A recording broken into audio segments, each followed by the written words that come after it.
Hello chess friends and welcome to your out of chess channel and welcome back to our Queen's Gambit Decline series. So in this series we're following this very nice opening from White's and from Black's perspective, and today we're continuing with our Queen's Gambit Decline series and the so-called Semi-Tarrasch Defense. So far in our Queen's Gambit Decline series we have explained the Harvest attack and we have also explained the Strategical defense for both sides, for White and for Black. So if you have trouble maybe to understand this position, please also check out my series before, because we have explained the most important strategical elements and tactical elements of these two openings. So third opening now in the Queen's Gambit Decline series will be the Semi-Tarrasch Defense, and in my opinion the Semi-Tarrasch Defense is really one of the best ways to play the Queen's Gambit Decline, because you see now what are the most important strategical elements. So if you have maybe problems to find a good opening against c4, maybe even against c4 and d4, I think the Semi-Tarrasch setup is perfectly fine, because you get really a clarified idea and you have really a deep endgame strategy plan, which I'll explain. It's really a tricky idea. It's sort of a grandmaster secret that I'll explain you today, because here you reach really an endgame stage in which Black has really great chances to win the game by creating a distant pass pawn. But we'll come to that point. First we're checking out, of course, what is the Semi-Tarrasch defense and what are the most important strategical ideas for White and for Black. So here we have now, of course, the move d4, we have d5, we have c4, and here after e6, knight to c3. So far we have the Queen's Gambit Decline, and after move knight to f6 we can reach, of course, the 3 knights variation. So far in our series we have seen these lines, bishop to e7, and then we went into the Harvest attack with the move bishop to f4. So if you want to study this opening line more, please check out my, as I said, previous analyzed videos. So here after move knight to f3 we can now reach this position, c5 immediately. I think the Semi-Tarrasch defense is really one of the best openings in the Queen's Gambit Decline, because first of all what we get here, let's check out this first point here. First of all what we get is a simplification and a clarification idea. What I mean about that is that sometimes when you play chess, especially as Black, you want to have a clarified situation. You won't really have to have an equalish game in an early stage of the game, but because that's actually the goal by playing as Black. So I don't know, maybe when Magnus Carlsen is playing with the white pieces against Vesely, so I think that Vesely would be many times very satisfied if he gets a draw against Magnus with the black pieces. So that's why most of the times the black pieces we're searching for a drawish position. So that's why a simplification idea and a clarification idea in an early stage of the game is perfectly fine. So that's why you see the pawn structure is already dynamic in the center of the board. Something will be clarified here, so we'll reach a new position. This could be maybe an open center position, this could be maybe an isolated pawn in the center position. So at least in an early stage of the game we can base our strategy simply by the pawn structure. So that's why the aggressive move c5 is, I think, a great simplification and clarification idea here for Black. So that's why White has to now make already some decisions. What White doesn't want to get and what Black doesn't want to get is an isolated pawn. So that's why I like more this Semi-Tarrasch defense instead of this Tarrasch defense. The Tarrasch defense would be here an immediately c5 move, but then it leads now into complicated game. After c takes d5, e takes d5, and you see now after potential d takes c5, this would be the normal Tarrasch defense. Here after d takes c5, Black is risking always to get this isolated pawn, this isolated d pawn. So that's why I don't, for instance, like the Tarrasch defense. I like more the Semi-Tarrasch.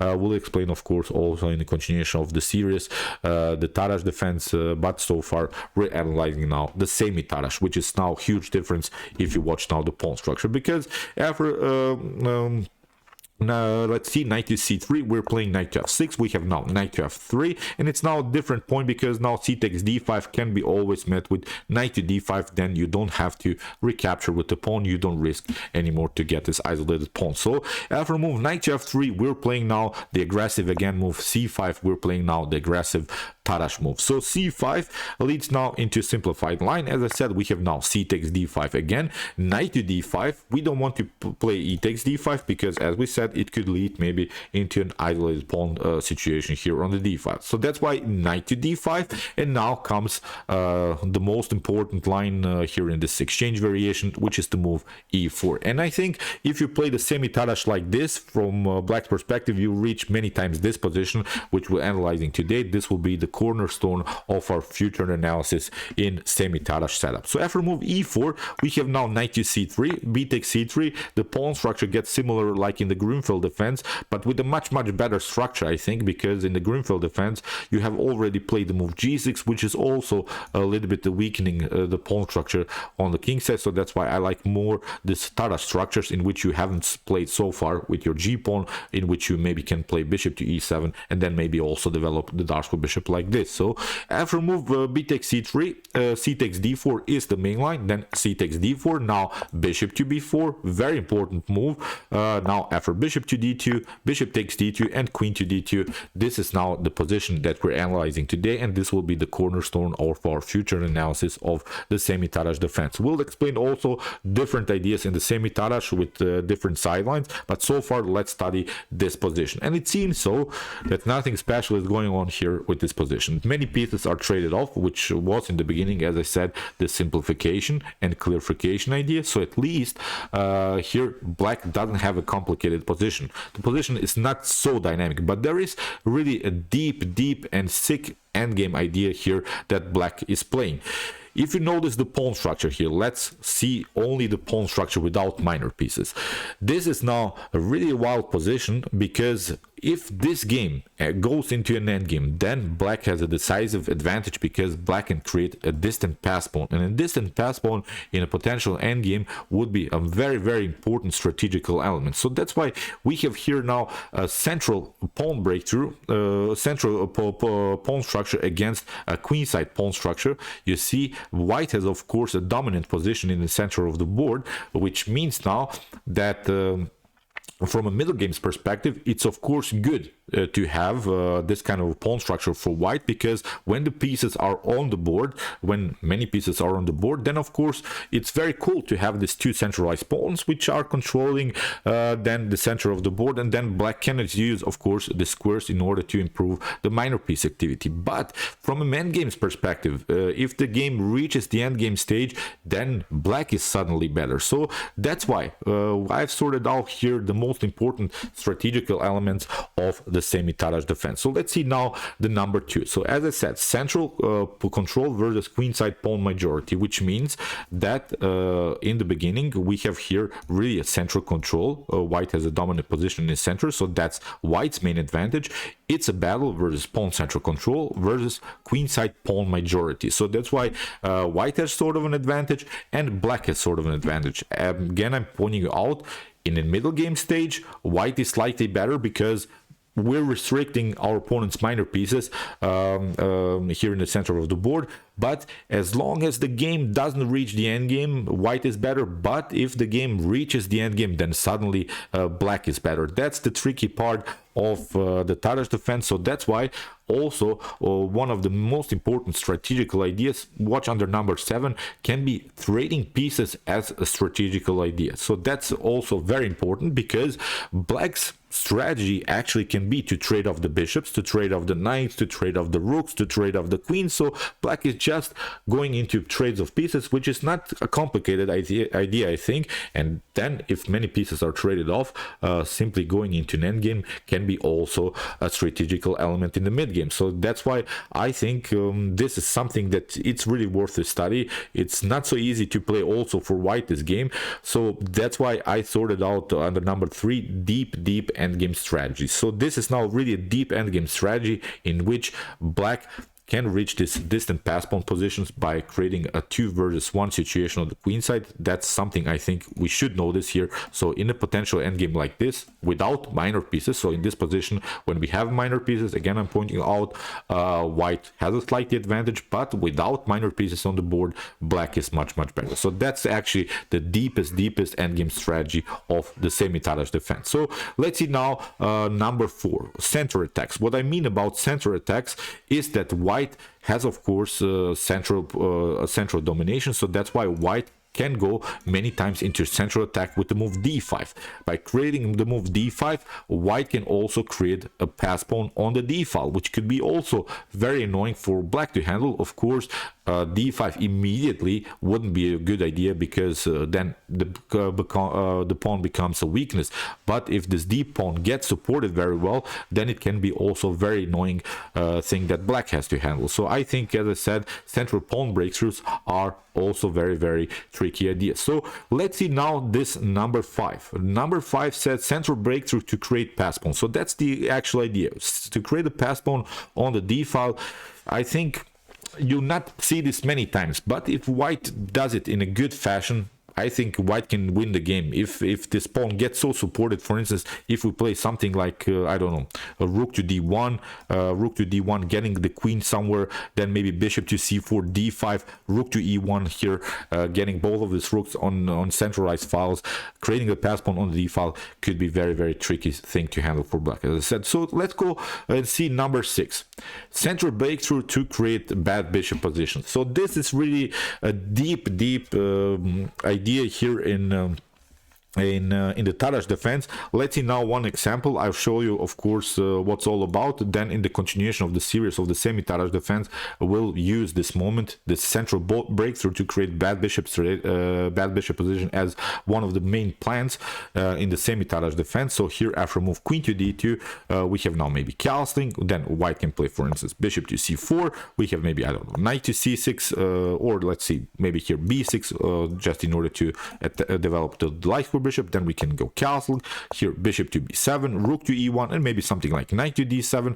Here maybe rook to d1, rook to c1, still very often in popular line. Then bishop to b3, and here maybe something like, I don't know, we can play knight to f6. One of the ideas can be really this one. We can play d5, and after e takes d5, we can play even e5. This would be the bad bishop strategy, because if the knight, for instance, retreats now, we can play something like knight to d4. And the problem is now, you see, although we have maybe here a bad, we have lost a pawn in the center, but now suddenly black is here a bad bishop situation. We can use now this 4 versus 3 pawn majority here on the king side, maybe try to attack further with the move e6. So as I said, although black is up a pawn, still black has some problems to develop the life for bishop. Even if you lose this diagonal, it's not bringing anything. So that's why, as I'm pointing out here, central breakthrough to create bad bishop position is also one of the most important strategic ideas that you have to be aware of. If you're playing maybe the Semi-Tarrasch defense from black's perspective, you could reach this kind of a position in which I think white has a dominant game, creating here the centralized knight, the pushing pawns on the king side. I think this is a really bad position here for black. So this was a simplified way. Of course, black doesn't have to play this position like this. I just wanted to show you what can be also a very cool element in this opening. So let's see now a different idea. So trading pieces as a strategic idea, I have explained you. So if many pieces are traded off, even in this position, if you could just imagine now this position without any minor pieces, then of course black is winning the game, because the game is not so complicated anymore. We'll simply use again our queenside pawn majority, and black is winning this endgame for sure. And black is of course up a pawn, so that's why it's very hard for even for white to play this position, because now white has to make something out of this gambit pawn. White gave up a pawn, but now you have to make something out of this position. Of course, something like, I don't know, knight to f5 will happen, queen to f4, queen to g4, maybe even attack the g7. You see the d5 is weak, maybe maneuvers are possible, bishop to c2. So white has to play on a very great attacking style. White has to create madness all over the board. If the game reaches the end game stage, then of course it's simply winning for black. So that's why sort of a gambit line can be also risky to play for white. So here queenside blockade ideas. So you see now in an example that I've prepared here for you, queenside blockade ideas can be also a strategical element for white, which means now in the beginning of the Tarrasch defense, let's go back. let's go to this position after queen to d2. Here after castling, bishop to c4, knight to d7, castling, here b6. White can go into these lines, a4, queenside blockade ideas, because what white doesn't want to get is that black is creating this annoying pass pawn on the queen side. So white is immediately blocking this queenside pawn majority. White is blocking out immediately the queenside attack. So that's why you face many times this position, a4. And I've prepared here great gameplay by Magnus Carlsen against Vladimir Kramnik in this particular line. But first we're explaining also here the number 9, which is now the rules of central dynamic positions, which means now when you have a position like this, when you have this central dynamic positions, which means this is a 2 versus 1 situation in the center of the board. So it means dynamics can always happen in the center of the board. It's very important now to understand this position, because in this particular position you have to play with your pieces towards the center. So you should not play with your pieces, I don't know, somewhere on the flanks. It's very important to get your pieces, I don't know, maybe to the c file, the rook on the d file, rook to the e file. You see all of these pieces of whites are centralized. The knight on f3 is here, maybe can be maneuvered to e5 if, for instance, this knight leaves the defense of the e5. So that's why getting the pieces in the center of the board in centralized files is now also very important. So let's check out now again the most important strategical elements. We'll again repeat them. So simplification and clarification ideas, as I said, going into simplified lines, trading off more pawns in the center of the board. The game is not so complicated anymore. So central control versus queenside pawn majority means white has this dominant position in the center of the board with this 2 versus 1 situation, but black has a queenside pawn majority, which we'll use many times in the continuation of the game. So deep endgame strategies means if the game reaches the endgame stage, which can be the most important strategical idea for black, black can simplify the game, trading off more pieces, trading off rooks, trading off queens, and then the endgame is in black's favor, because black can create this 2 versus 1 pawn majority and will probably create a distant pass pawn maybe on the a file or here maybe on the b file. So center attacks, you have to be aware of center attacks. Center attacks are very common in semi-Tarrasch structures, in which white maybe can push a pawn in the center of the board and then the position suddenly explodes. So then also number 5, center breakthrough to create pass pawn. So this center breakthrough can be the result of the center breakthrough can be then maybe very annoying pass pawn on the d file, maybe on the e file, which can black would then have troubles to stop. And then we have this central breakthrough to create bad bishop situation. We have explained this idea, so let's go back. This could be an idea. So we're playing d5 when the pawn is recaptured. Let's imagine this position with bishop on d3. So here if bishop on d3, then something like d5, e takes d5, but we're simply proceeding here with the move e4. That would be the central breakthrough, and then after bishop to b7, the bishop would be blocked out by its own pawn. So that would be this most important breakthrough to create bad bishop situation. It's a gambit line. That's something that I use very often against the Semi-Tarrasch. So I'll explain you, of course, in the continuation of the video, this strategical idea. So here we have now, again, I'm repeating, a central breakthrough to create bad bishop position. We have now number 7, trading pieces as a strategical idea. Again, I'm pointing out black wants to trade off pieces. Black wants to trade pieces as much as possible. If that happens, black has a favorable endgame. So queenside blockade ideas, we have seen also this idea now that was introduced to us here by Magnus Carlsen. That will be the game that we're analyzing today. And rules of central dynamic position. So the pieces have to be more towards the center, because something could get open in the center of the board. Then you want to have your rooks on the e file, d file, c file. You want to have knight in the center of the board. You want to have your bishop in the center of the board. So that's why these are the most important ideas. So let's check out now one game. So we have now here this idea, the blockade idea, which I've explained now by Magnus Carlsen. Magnus Carlsen played here against Vladimir Kramnik, and he played a4 immediately in order to immediately stop a potential progress of blacks on the queen side. So white is immediately stopping a potential progress of blacks on the queen side, because that's actually the main strategical idea of black. So that's why a4 also very natural idea. So here we have bishop to b7 attacking the pawn. We have bishop to d3.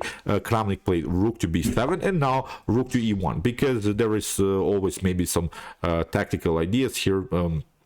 around the square e4, rook to e1, so far a natural idea to protect the pawn further. So here we have h6, here we have a5. You see how Magnus Carlsen is blocking the queen side further by simply creating some weaknesses, because after b takes a5, of course we can take immediately with queen to a5, maybe queen to a5, here rook to a5, and suddenly black is left with this isolated pawn on the a file, which is not now a good position. We have said that we want to have this distant pass pawn only when the pieces are off the board. When the pieces are off the board, then having this position would be a perfect idea. Without the rooks, without the knights, without the queens on the board, now the king will simply march towards the queen side, and simply we're pushing the pawn. But when many pieces are on the board like this, this is not a good position anymore for black, because in the continuation we can expect here, of course, a battery, and then black will probably lose the a pawn. So that's why from middle game's perspective, it's not good to have an isolated pawn. From the end game's perspective,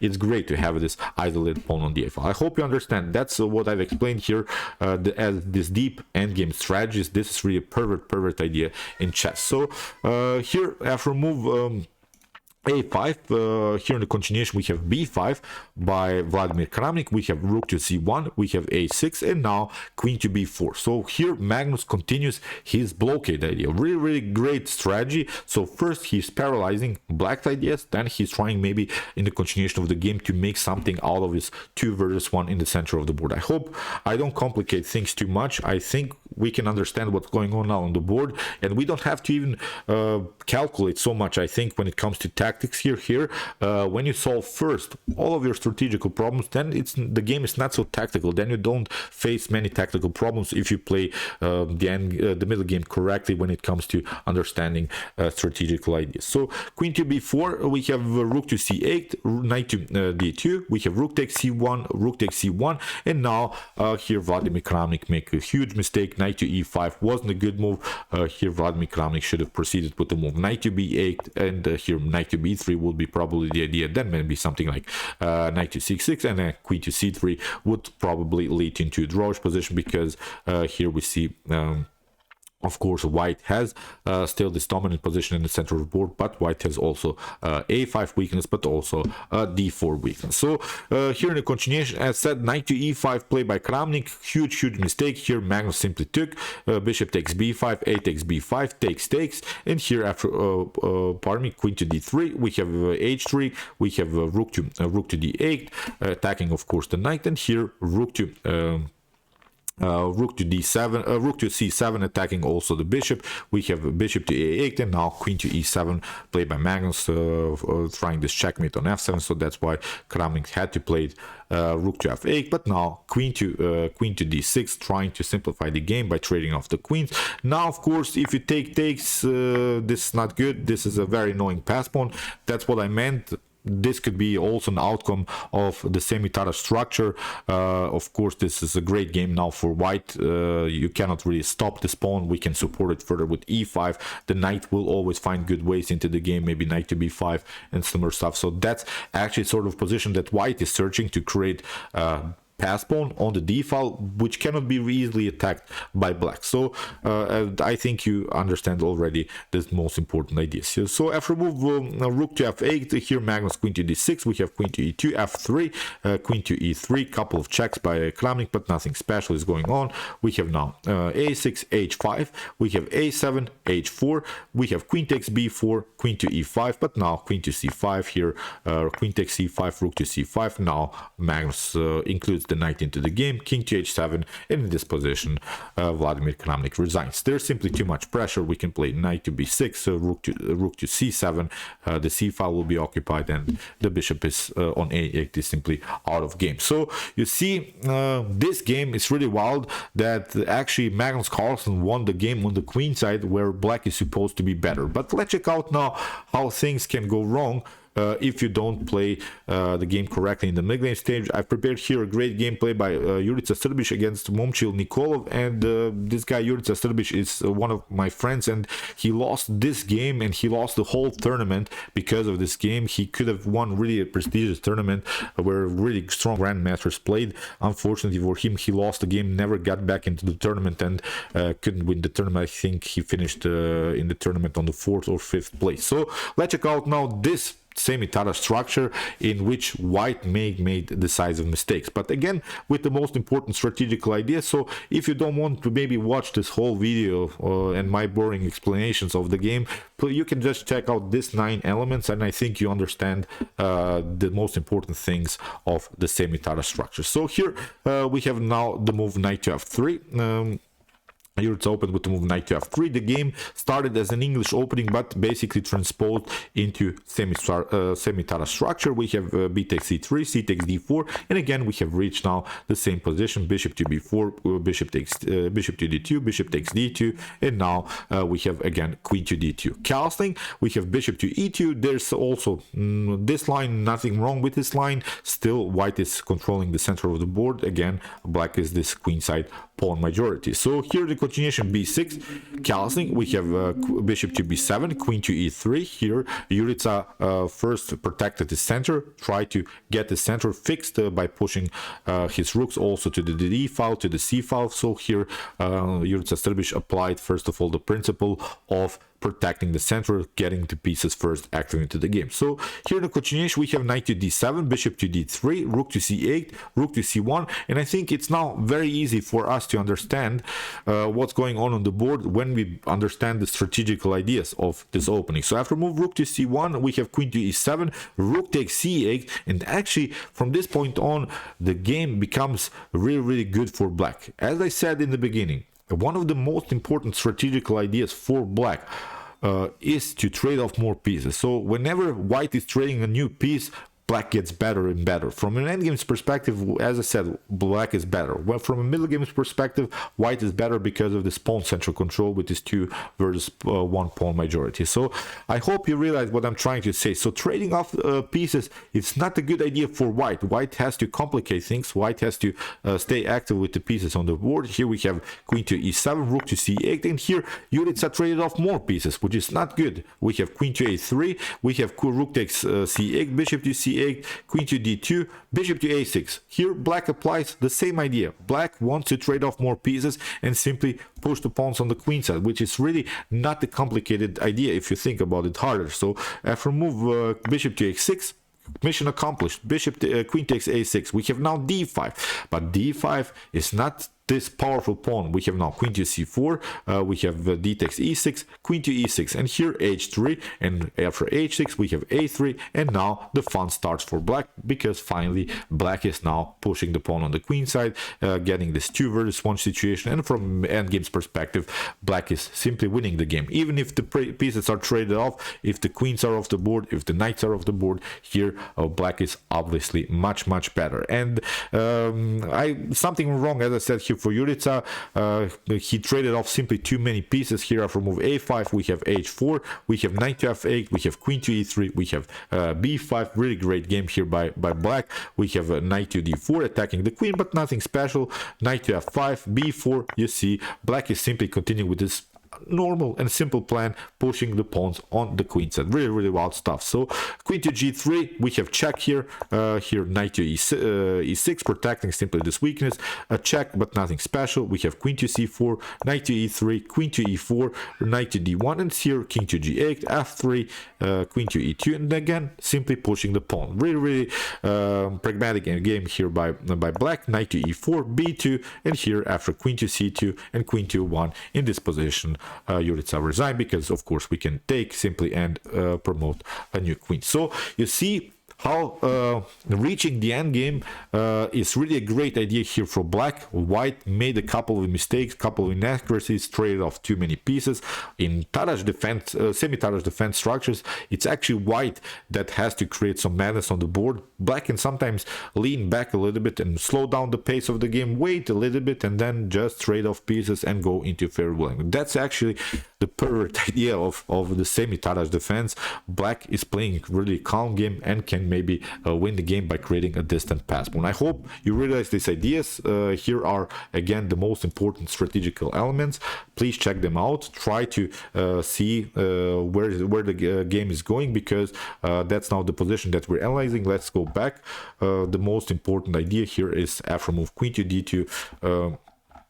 let's go to this move, queen to d2. As I said, this is now the game that we're analyzing. I think that many of us have problems when we reach this kind of position because we don't understand what's going on in the center of the board. Again, I'm pointing out white has a dominant position in the center of the board, black has a dominant position on the queen side, and that's the position that we're analyzing now in the continuation of the series. So okay, I hope that you realize these ideas, and I hope that you enjoy this both games. I think they were very instructive, in which we can really see the most important ideas of this very cool opening. If you want to study the Queen's Gambit decline more, please check out my commented chess games so far, with some great games in the Harvard's attack, but also in the Strategical defense.